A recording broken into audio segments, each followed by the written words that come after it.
ओम नमस्ते जी। आज आम भारतीय के मन मस्तिष्क में एक प्रश्न चल रहा है कि क्या अपने देश में मोदी जी के अलावा और कोई व्यक्ति नहीं बचा है जो कि राष्ट्र को चला सके या मोदी के विकल्प के रूप में आ सके। सुनकर और सोचकर बड़ा ही हास्यास्पद लगता है कि हमारे इतने विशाल देश में, जबकि सबको पता है कि सच्चे लोगों की कोई कमी नहीं है, हमारा देश कोई अफ़गानिस्तान नहीं है और ना हमारे देश के लोग इतने ज़्यादा स्वार्थी हैं। स्वार्थ देखना है तो अफ़गानिस्तान में जाके देखो, वहाँ के लोग कैसे शत्रुओं से मिलकर अपने ही पैरों पर कुल्हाड़ी मारते हैं। यह होता है एक मानसिक विक्षिप्त समाज। सौभाग्य से हम ऐसे नहीं हैं। वो विषय दूसरा हो जाएगा। यहाँ मुख्य विषय यह है कि क्या हमारे देश में कोई ऐसा व्यक्ति नहीं है जो राष्ट्र को अच्छे से चलाए। और लोग आमतौर पर एक ही तर्क देते हैं कि यदि हम मोदी जी को ना चुनें तो किसको चुनें। समाजवादी पार्टी जातिवादी है, बहुजन समाज पार्टी जातिवादी है, तृणमूल कांग्रेस जातिवादी है, मुस्लिम समर्थक हैं जातिवाद हैं और एक अलग विचारधारा को लेकर चलते हैं। बात सही है। आज के समय में यह बात बिल्कुल उचित है कि मोदी जी के कार्य प्रणाली से ज़्यादा उनकी चाहना इसलिए है कि अन्य विपक्षी दल बौने हैं, कम हैं, कमज़ोर हैं। और रही बात कांग्रेस की, तो कांग्रेस का तो सीधा सिद्धांत है कि 1000 रुपये लूटो और 50 रुपये जनता में बांट दो, छोटा मोटा विकास करवा दो, सिलेंडर पे छूट दे दो और थोड़ा बहुत महंगाई के रूप में, भत्ते के रूप में, कुछ महंगाई कंट्रोल के रूप में बांट दो। ये कांग्रेस का रहा है इतिहास। जबकि देश के वास्तविक विकास में इन पार्टियों का कोई नहीं है।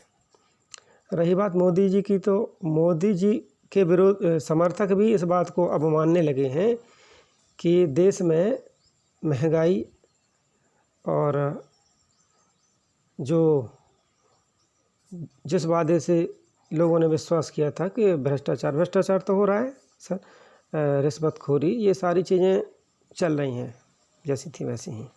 थोड़ा बहुत फ़र्क है 19-20 का, लेकिन चल रही हैं। तो मोदी के समर्थक भी इस बात को अब मानते हैं कि महंगाई है, आम आदमी परेशान है और ये फेलियर है। लेकिन उनका एक ही तर्क रहता है हर बार कि हम किसको चुनें। भाई इनमें तो ठीक है, मोदी में अच्छा ही नहीं है, लेकिन विरोधी दलों में तो और ज़्यादा बुराई है, इसलिए उनको नहीं चुनते हैं, इसको चुनते हैं। यह बड़ा प्रबल तर्क मोदी समर्थक देते हैं और मुझे लगा कि ये बहुत महत्वपूर्ण विषय है, इसलिए इस पर कुछ बोलूं। तो बात यहाँ पर ये निकल के आती है कि क्या हमारे इतने बड़े देश में कोई देशभक्त नहीं बचा है कि जो सच्चाई से, ईमानदारी से देश को चला सके। हास्यास्पद बात लगती है ये। देखिए, इसका उत्तर यह है कि हमारे देश में ऐसे बहुत से देशभक्त हैं जिन्होंने अपना घर बार तक छोड़कर देश के लिए काम करने में लगे हुए हैं। जैसे विश्वजीत सिंह जी हैं, भारत स्वाभिमान दल के राष्ट्रीय अध्यक्ष, उन्होंने दल बनाया। उनकी मंशा पूर्ण रूप से देश के विकास की है, सांस्कृतिक विकास और संपूर्ण विकास। उन्होंने देश के विकास के लिए गृह त्याग किया, संन्यास लिया और जितना प्रयास हो रहा है उतना कर रहे हैं। दूसरा विकल्प है जो निर्मात्री सभा ने सर्वहित पार्टी बनाई है। किसी को शंका नहीं होनी चाहिए कि यह लोग देश के राष्ट्र के लिए, देश के लिए, हित के लिए कोई भी कमी नहीं छोड़ेंगे। इनको अगर मौका दिया जाए तो ये कोई भी कमी नहीं छोड़ेंगे और भाजपा से 1000 गुना आगे चल के देश के विकास में, उन्नति में सहायक सिद्ध होंगे।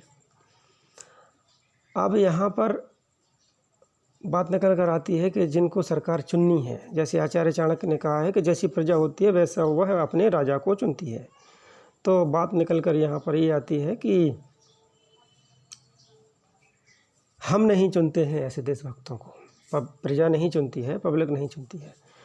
आज भी पब्लिक जातिवाद में और छोटे छोटे स्वार्थों में बटी हुई है। ऐसा नहीं है कि देश जाग नहीं रहा है, जाग रहे हैं लोग, सत्य की तरफ धीरे धीरे आ रहे हैं और आएंगे।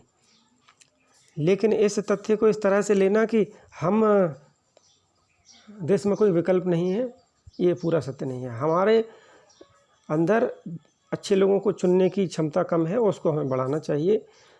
देश में विकल्प बहुत है, बहुत विकल्प हैं, केवल हमें अपनी क्षमता को आगे बढ़ाना चाहिए, अच्छे लोगों को चुन के देश का विकास और हम सबको अपनी उन्नति में अपना अपना सहयोग देना चाहिए।